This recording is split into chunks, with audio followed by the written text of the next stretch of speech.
Hello friends, कैसे हैं आप लोग। हमारे YouTube channel study with expert में आप लोगों का स्वागत है। फ्रेंड्स, आप लोग ज़्यादा से ज़्यादा हमारे यूट्यूब चैनल को लाइक कीजिए, शेयर कीजिए, सब्सक्राइब कीजिए। कोई भी एग्ज़ाम हो उससे पहले प्रीवियस ईयर का पेपर हो या मॉडल पेपर हो या प्रैक्टिस सेट हो, उसको ज़्यादा से ज़्यादा सॉल्व करना चाहिए, है ना। उससे एक आइडिया हो जाता है प्रश्न किस तरह से आ रहा है ना। कभी कभी वही प्रश्न है प्रीवियस ईयर का, बस लैंग्वेज देखी है ना, भाषा बदल दिया जाता है, प्रश्न वही रहता है।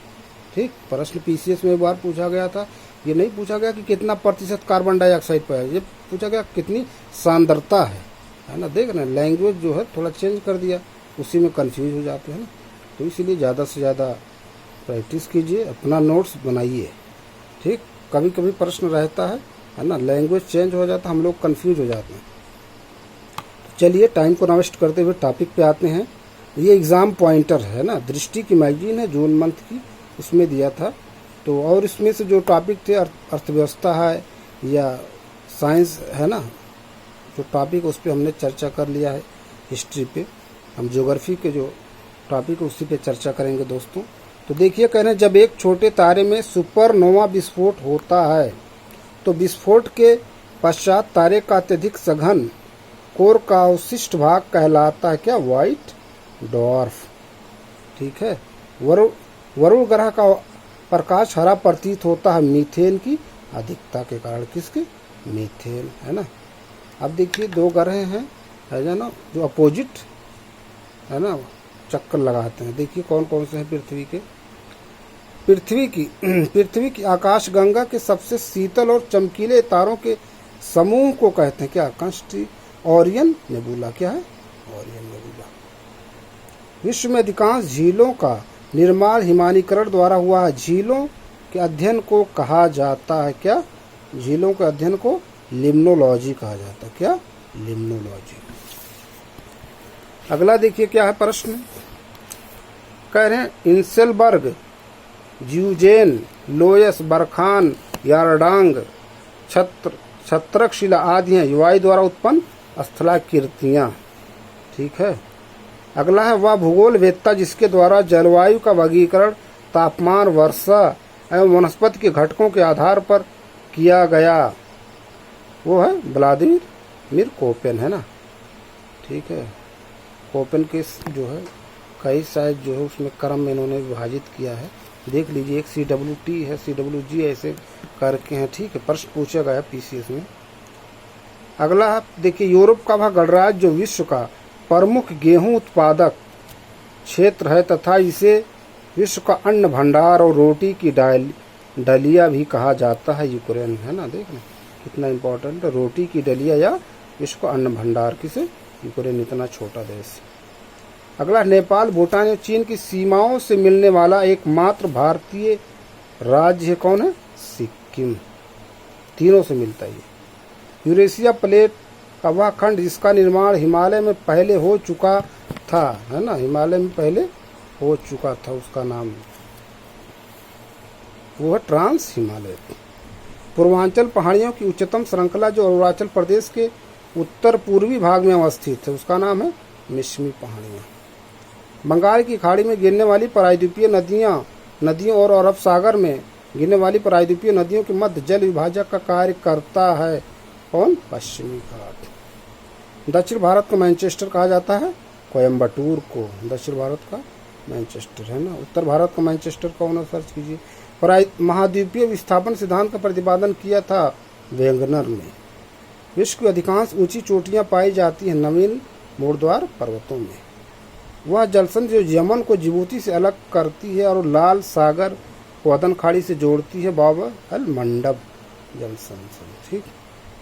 चूखा, संकोच, ताला तथा मंगदेचू जलविद्युत परियोजना चलाई जा रही है कहाँ? भूटान में। ठीक है, शायद एक बार ये पूछ लिया था क्या पीसीएस में। उत्तर पूर्व के जिस राज्य को मोलेसिस बेसिन कहा जाता, माँ से मोलेसिस, माँ से मिजोरम। मणिपुर नहीं होगा, मेघालय नहीं होगा, वो होगा मिजोरम। अब इसको है ना याद कर लीजिए कैसे, किसी भी तरह से।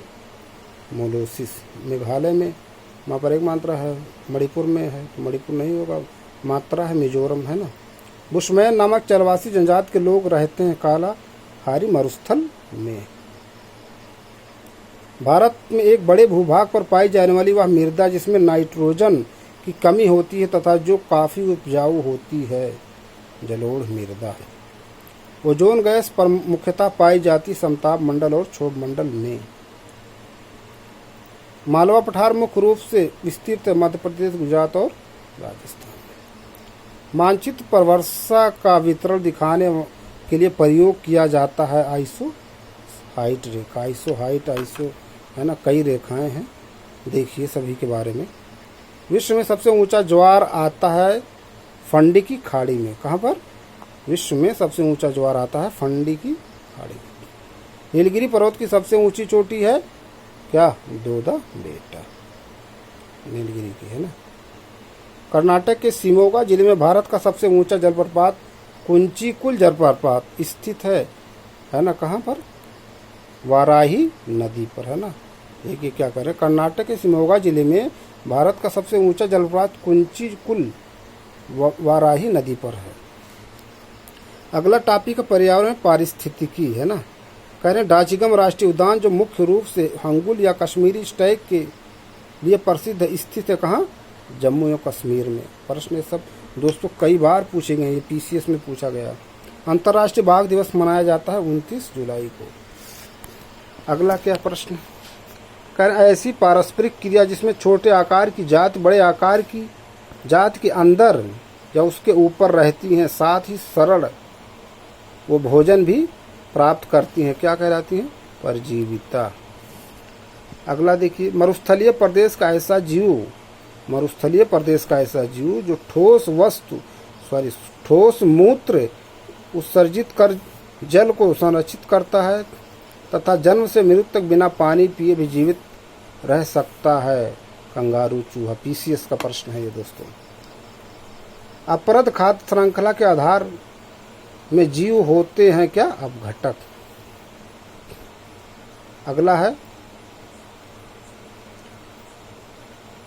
प्रोबायोटिक्स पद प्रयुक्त किया जाता है सजीव सूक्ष्मजीवी खाद्य संपूरक के लिए। स्वपोषित जीवों की कार्बन और ऊर्जा की आवश्यकताएं पूरी होती प्रकाश संश्लेषण द्वारा। एकमात्र गिब्बन जो भारत में पाया जाता है हुलाक गिब्बन। पारिस्थितिक अस्थायी मितव्यता है, यह नारा है चिपको आंदोलन का। भारत का प्रथम national centre for marine biodiversity NCMP स्थित है कहाँ? जामनगर, गुजरात में। पर्यावरण में ग्रीन हाउस प्रभाव में वृद्धि होती है कार्बन डाइऑक्साइड के कारण। जुगाली करने वाले पशुओं से जिस ग्रीन हाउस गैस का निस्सरण होता है वह मीथेन। क्योटो प्रोटोकॉल संबंधित है जलवायु परिवर्तन और ग्रीन हाउस गैस से। ऐसे पौधे जो शुष्क स्थिति को टालते हैं उन्हें कहा जाता है इफीमेरल।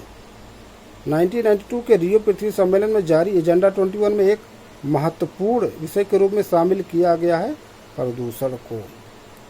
पर्यावरण प्राकृतिक संसाधनों की खपत को मापने के लिए विधि कहलाती है पर्यावरण लेखांकन या हरित लेखांकन। पश्चिमी घाट को पारिस्थितिक रूप से महत्वपूर्ण क्षेत्र घोषित करने का सुझाव दिया गया था, कस्तूरी शायद है क्या है, माधव गाडगिल पैनल द्वारा। कौन है? माधव गाडगिल पैनल द्वारा। शायद एक कुछ किसी से इसी से संबंधित है ना, कस्तूरी भी एक थे, देख लीजिए, है ना, इसके लिए संबंधित है। हाथियों के साथ साथ उनके आवास और गलियारों की रक्षा मानव वन्यजीव संघर्ष के मुद्दे की पहचान करने के लिए हाथी परियोजना शुरू की गई थी 1992 में। प्रश्न मैचिंग में पूछा गया था। बिलिगिरी रंगा स्वामी जौनजी अभयारण्य स्थित कहाँ? कर्नाटक में। Irrawaddy dolphin IUCN red list में विलुप्तप्राय श्रेणी में शामिल है, जबकि साइट्स के अंतर्गत यह है किसमें? परिशिष्ट वन में, है ना। परिशिष्ट वन में शायद होता है, आप लोग इसको बहुत, है ना, शिकार वगैरह नहीं कर सकते, है ना। देख लीजिए क्या है। वन्य जीवों की प्रवासी प्रजातियों के संरक्षण पर अभिसमय CMS के पक्षकारों का 14वां सम्मेलन COP14 आयोजित किया गया फरवरी 2024 में समरकंद, उज्बेकिस्तान में। अलग है ना। देखिए कोप 14 है, लेकिन किससे संबंधित है? वन्यजीव के प्रवासी पक्षियों के संरक्षण पर अभी समय है ये, है ना। प्रथम अरे कोप अभी 29 शायद हुआ अबू धाबी में, क्या है ना, एक होना है शायद अजरबैजान की राजधानी बाकू में। सर्च कीजिए कोप 28-29। प्रथम बार पर्यावरण को विकास के साथ जोड़ा गया चौथी पंचवर्षीय योजना के दौरान। जैवमंडल का सबसे बड़ा विविधता वाला प्रदेश जहां ऑर्किड, फर्नियो पेड़ों की कई प्रजातियां पाई जाती, उष्णकटिबंधीय वर्षा वन बायोम। पर्यावरण के प्रति मैत्रीपूर्ण उत्पादों के लिए इको मार्क प्रमाण पत्र दिया जाता है भारतीय प्रमाणक ब्यूरो द्वारा। भारत का नवीनतम 55वां टाइगर रिजर्व है धौलपुर करौली टाइगर रिजर्व, राजस्थान में, है ना। जो उनकी मैगजीन है, तो हो सकता हो कोई लेटेस्ट और ऐड हो। ठीक है, अगला देखिए क्या है। कह रहे हैं अंतर्राष्ट्रीय गैर सरकारी संगठन world wide fund for nature WWF का द्वारा प्रतीक के रूप में अपनाया गया है पांडा को, है ना। बहुत इंपॉर्टेंट सब है। जैव विविधता का संरक्षण, प्रदूषण का नियंत्रण, निरोध तथा निर्धनता को कम करना आदि विषय है सतत विकास के, है ना। सतत विकास, है ना, 17 पॉइंट है इसमें, है ना। सभी को याद कर रख लीजिए, बार बार देख लीजिए, रिवाइज कर लीजिए, क्योंकि प्रश्न पूछे गए हैं PCS में। और जो भी एग्जाम होने वाले हैं, चाहे टेट हो, सुपर टेट हो, है ना, उसमें पूछे जाने की संभावना है। अगला टॉपिक है भारतीय अर्थव्यवस्था। मानव विकास के साथ साथ न्यायपूर्ण वितरण और समानता के साथ विकास करना उद्देश्य था नवीं पंचवर्षीय योजना का। भारत के पहले बजट को प्रस्तुत करने का श्रेय जाता है जेम्स विल्सन को। किसान क्रेडिट कार्ड योजना पर संस्थानिक ऋण तक किसानों की पहुंच की एक महत्वपूर्ण तथा प्रभावी पहल, इसकी शुरुआत हुई थी कब? अगस्त 1998 में। हरित क्रांति को नई कृषि युग कहा जाता है। इस क्रांति का सर्वाधिक प्रभाव पड़ा कहाँ? गेहूं तथा चावल के उत्पादन पर। स्वतंत्र भारत की प्रथम औद्योगिक नीति, जिसमें मिश्रित अर्थव्यवस्था लागू करने का सुझाव दिया गया था, यह नीति आधारित थी हेराल्ड डोमन मॉडल पर, है ना। अगला देखिए, कम चाय वाले उपभोक्ता अपनी आय का अधिक भाग भोजन पर व्यय करते हैं। यह अवधारणा संबंधित है किससे? एंजल के नियम से। किसी परिसंपत्ति को एक विशेष मूल्य पर बेचना और पुनः वैसी दूसरी परिसंपत्ति को उससे कम मूल्य पर खरीद लेने की प्रक्रिया है ट्रेडिंग डाउन। ऐसी पूंजी या पूंजी का भाग जो वस्तुओं के क्रय विक्रय में लगा होता है और उसका वास्तविक उत्पादन प्रक्रिया में कोई योगदान नहीं होता है, मर्चेंट कैपिटल पूंजी कहलाता है। भुगतान संतुलन के संदर्भ में व्यापार संतुलन, अदृश्यों का संतुलन से चालू खाता बनता है। भुगतान संतुलन में निहित होता है दृश्य व्यापार और दृष्ट व्यापार, ऋण सभी। प्रश्न पूछा गया है ना। भुगतान संतुलन में क्या क्या शामिल है? अंतर्राष्ट्रीय मुद्रा कोष IMF केवल सदस्य देशों को ऋण प्रदान करता है। इसकी स्थापना हुई थी ब्रेटन वुड्स समझौते द्वारा। किसके द्वारा? Brayton would. भारत में राष्ट्रीय आय का आकलन पहली बार किया गया था दादा भाई नौरोजी द्वारा। वह पंचवर्षीय योजना जिसके तहत गरीबी उन्मूलन का नारा दिया गया। पंचम पंचवर्षीय योजना, 5वीं। राष्ट्रीय ग्रामीण रोजगार गारंटी योजना नरेगा की शुरुआत 2 फरवरी 2006 को की गई थी आंध्र प्रदेश के अनंतपुर जिले से। राष्ट्रीय शेयर बाजार की स्थापना की संस्कृत 1991 में फेरवानी समिति ने की थी। राष्ट्रीय शेयर बाजार का प्रमुख प्रवर्तक है भारतीय औद्योगिक विकास बैंक IDBI। केंद्रीय बैंक के रूप में रिजर्व बैंक ऑफ इंडिया की संस्तुत की थी हिल्टन यंग आयोग ने। भारत में डॉलर रुपया विनिमय दर निर्भर करती है मांग आपूर्ति संतुलन पर, जो उनकी मैगजीन है। अगला देखिए, भारत में राष्ट्रीय आय का आकलन करने के लिए उत्तरदायी सरकारी एजेंसी है क्या? केंद्रीय सांख्यिकी संगठन। भारत में ट्रेजरी बिल बेचे जाते हैं RBI द्वारा। ग्लोबल इकोनॉमिक प्रॉस्पेक्ट रिपोर्ट जारी की जाती है विश्व बैंक द्वारा। इस तरह से भी पूछे जाते हैं। मिड डे मील योजना की शुरुआत की गई थी वर्ष 1995 में। लकड़वाला समिति, सुरेंद्र तैरकुल समिति और रंगराजन समिति संबंधित हैं निर्धनता मापन से। भारतीय बीमा नियामक एवं विकास प्राधिकार IRDA का मुख्यालय है कहाँ? हैदराबाद में।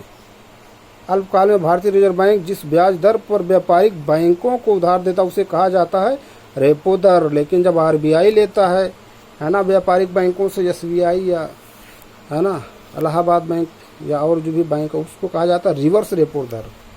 इसको ऐसे समझिए, अदरवाइज ना लीजिए, है ना। जब लड़का लेगा है ना पिताजी से, तो वो रेपो दर, जब पिताजी लेंगे लड़के से तो वो रिवर्स रेपो दर हो जाएगा। अमेरिकी think tank the heritage foundation द्वारा जारी आर्थिक स्वतंत्रता सूचकांक 2023 में शीर्ष स्थान पर है सिंगापुर। अगला देखिए प्रश्न कुछ हैं दोस्तों, उस पर चर्चा कर लेते हैं।